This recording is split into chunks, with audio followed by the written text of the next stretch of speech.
Mga kapuso karong adlaw masinati ang labing dugay nga pagsawop sa adlaw ang gitawag nga summer solstice o sa kini ka astronomical event kun diin ang paghandag sa Northern Hemisphere labing duo sa adlaw. Hinungdan nga masinati karong adlaw ang labing taas o dugay nga pagsawop sa adlaw ug labing mubo nga gabi.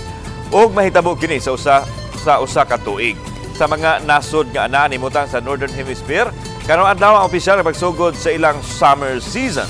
Sa mga tropical countries sama sa Pilipinas, mabantayan nga maabot sa 13 ka oras nga adunay adlaw ug 11 ka oras na lang ang kagabhion. Kung atong tanawon as frame of reference ang adlaw, ang ato ding kalibutan medyo na siya'y patakilid gamay sa ang axis of rotation niya mo ni ang karong adlaw mahitabo nga kuan siya. Pinaka naa sa ibabaw ang atuang adlaw with respect sa atong posisyon sa kalibutan.